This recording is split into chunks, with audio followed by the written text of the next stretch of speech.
Hey, good people, how y'all doing? Thank you guys so much for tuning into another video. So today I'm going to be giving you guys my review on The Real Housewives of Beverly Hills, Season 12, Episode 10. So the episode opens up right where we left off from last week. The women are at Sutton's house, and Lisa asks Sutton, "Did you call Diana a mother effer and soulless?" And Sutton basically says, "Yes, I did," trying to discredit my miscarriages or make it seem like I wasn't coming from a sincere place. So yes, I said those things to her. Lisa Rinna, she tried to have a moment and her moment fell flat. Girl, that was your opportunity to shine bright like a diamond. When it came to Sutton, Sutton gave you her explanation and you said not a mumbling word. Sutton says, "We kissed and made up, so we're good." Lisa's like, "No, I think that you have it wrong. I think Diana has a different interpretation of the whole situation."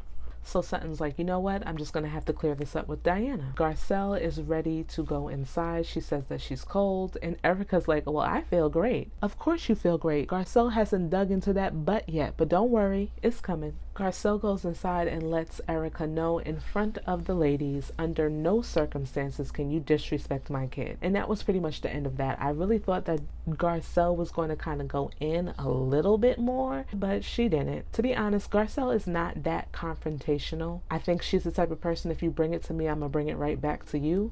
But she's not really like a reader too much or anything like that. I don't see her as that. I see her as really just cool, calm, and collected, and very calculated with her choice of words. Erica does apologize and blames the situation on her drinking, and she gives Garcelle a compliment, letting Garcelle know that she feels like she's a good mom because her children are so well spoken and behaved. I hate when people outside of my race tell me that my boys are well behaved and articulate, basically. Like, what is it that you expect? Do you expect them to be something else? I don't want to make it this type of situation, but that just lets you know, like, people have a different perception of you based on what you look like. Y'all gonna have to correct me if I'm wrong, but that's just how I feel.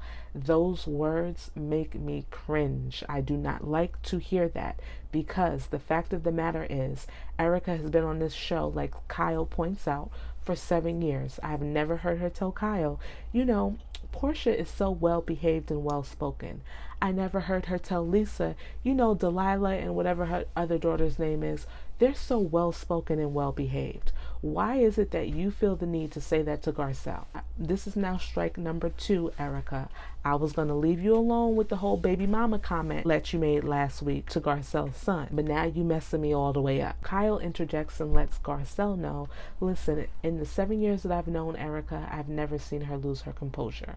Because Garcelle's basically trying to say, "I think that you're drinking excessively and you're medicating yourself at the same time with pills." Fact of the matter is, that's exactly what's going on. And I didn't understand when they went on that trip and Erica said that she's drinking and taking medicine, that nobody had an issue with that. They just kind of let it go under the table and kept on about their way. To me, that's a red flag. If my girlfriend told me, "Listen, girl, I'm drinking and I'm taking medication," we have a problem. Because Kyle's sitting there trying to make it seem like she don't understand Garcelle's point. Kyle, if this was your daughter that Erica said that to, you'd have an issue. Point blank in the period. What is it that you don't understand? Why is it that you women, I don't even want to say why is it, these women are so afraid of Erica that they can't be honest and call her out on her BS. Or even be the type of friend that's like, "Girl, I see you're drinking a little bit too much. You might want to just, what's going on? Let's talk. What can I do to?" And then let me also point out, you've never seen her lose her composure. Eileen, Sutton, what about your good friend Teddy? You don't remember all those blow-ups that Erica had with each and every one of those women? Kyle, goodbye. And so Garcelle is taking the boys sneaker shopping, and they are at like this high-end store. They have some Air Force Ones, they have some Jordans, they have some Yeezys, and these prices are like $5, $10, $15,000. Listen, even if I could, no ma'am. You're going to come right on over here and get $100. You're not getting no $2,000 worth of sneakers from me. I'm sorry. Garcelle does say, you know what, she's happy that she is where she is in life. But you know what, Garcelle did say that she could never have dreamt of being in the position that she is, this position of having money. She's about to build this beach house. She already just put herself in this other house. Remember, she just bought the new house last year. So Garcelle is doing the doggone thing. I just read an article, as a matter of fact, that she's launching a Haitian-inspired I want to say like a houseware line. So Garcelle, kudos to you. You should be proud of yourself. You're doing what you need to do. In the next scene, Kyle has invited Dorit and her children over for a Hanukkah celebration. Let me let you, I don't think I've ever seen Mauricio's parents on The Real Housewives of Beverly Hills. It was really nice to see them. The thing about Dorit, we see that she's there with her 2 kids. PK is nowhere in sight. She lets everyone know that PK is away in London. Every time you turn around, Dorit is talking about how she's triggered by this and triggered by that from the whole alleged robbery. But how is it that PK can feel so comfortable just going to London and leaving his family by themselves? This is what I'm talking about with her. Like, girl, you don't even try to make your story convincing at this point. Like, you just don't care. It just is not adding up. Not only am I looking at it like, how can PK be so comfortable going to London and leaving his family at home, especially that being the place where he was at when everything went down? But I'm looking at her like, how come you just didn't take yourself and the kids to London with him? Not like you don't have the means to do so. Anywho, the next scene is with Diana. We're at Diana's house. It's her boyfriend, her son, and his girlfriend. And I swear, every time you see Diana, all she does is basically talk about her wealth. There's nothing else that she brings to the show. Almost didn't even watch this scene because I just can't even stand, to be honest, seeing her face. The best thing that she did in this particular scene for me was have her son massage his girlfriend's feet, because I was looking at the son's girlfriend like, girl, he can get up and fix his own pizza. He can rub his own feet. Like, what is going on here? And why did it seem like Diana's boyfriend was more excited to call her daughter than she was? I'm just saying. Anywho, Garcelle, Kyle, and Cherie are meeting for drinks. Cherie tells the ladies that she sat down with Sutton, and she's basically just trying to figure out what's going on in this group. Garcelle wants to talk to Kyle about Erica's drinking, and she's wondering, is this whole thing leading to a problem with alcohol? Kyle doesn't think so. She feels like these are dangerous words. I don't understand how Kyle can feel like that when this woman is drunk, going on yacht, cursing out people's children, drinking and medicating herself at the same time.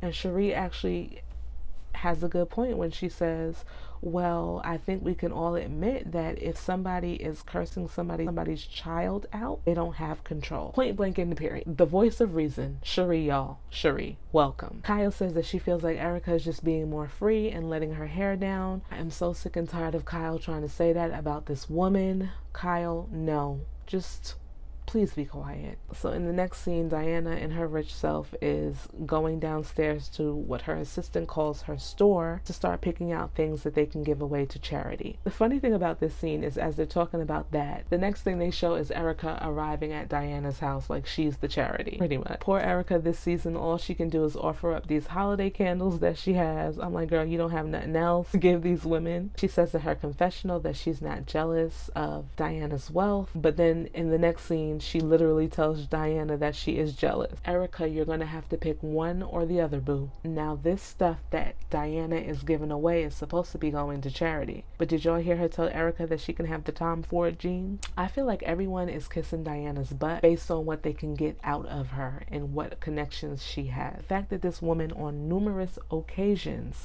has sat there and said, I'm gonna headbutt, I want to butt head, I'm gonna headbutt, and nobody has checked her on that is a problem for me. It just reinforces what is already evident and apparent. How is it that they know something and can turn a blind eye to the things that Diana is saying to her as if Diana can do no wrong? You know, I just don't get it. So Erica and Diana are sitting down and they're talking about this whole Sutton situation, and Erica lets Diana know that she actually had a conversation with Sutton about Diana. So Erica lets Diana know that last year Sutton pulled out the worst by asking her all those questions regarding the legal matter that she was going through and still is going through. And once again, Erica, could not have gotten any worse. Don't you recall how you treated Teddy? Don't you recall how you treated Eileen? Don't you recall even how you treated Kyle? Don't you remember just last year how you treated Crystal at the reunion? So how in those moments are those, and I'm not even talking about the things that she's done to Sutton, threatening her for one. I don't understand. I can't wrap my mind around it. It's funny to me. Erica goes on to tell Diana that she should do whatever she needs to do to set it straight with Sutton at all times, but then she tells Sutton that she should be giving Diana the benefit of the doubt. Let's go back to a zero, she says. My thing is, girl, you trying to set something up. Really, girl? So Diana asks her, how do you forgive and forget? Erica says that she doesn't. She's just being cordial, just being nice with Sutton. So in the last scene, we have Sutton and Diana going out to lunch. Sutton says that she's coming from a place of peace. Sutton does apologize to Diana for coming across as sarcastic with the whole "aren't you supposed to be on bed rest" comment. And she also lets Diana know, listen, I feel mocked by my miscarriage situation. Like, don't you owe me an apology regarding that? Diana says that she can't communicate with Sutton because of how Sutton went about sharing her miscarriage. I don't know what's wrong with Diana, y'all. I can't. I just really can't. These women are just playing ping pong, as Sutton says. Diana admits to being fake. Even right now, she's admitting that she's being fake. And I'm like, girl, you are the one that's confused. The elevator is not going all the way to the top for you. What are you doing? I don't understand. Sutton is like in her confessional, I'd rather deal with Erica. And I'm like, yeah, I'd rather see you and Erica go back at it as well, because I'm just as confused and dumbfounded as you are regarding Diana. This is the end of the show. Thank you all so much for watching. Please remember to like, comment, and subscribe. And I will see you in my next video. Bye-bye.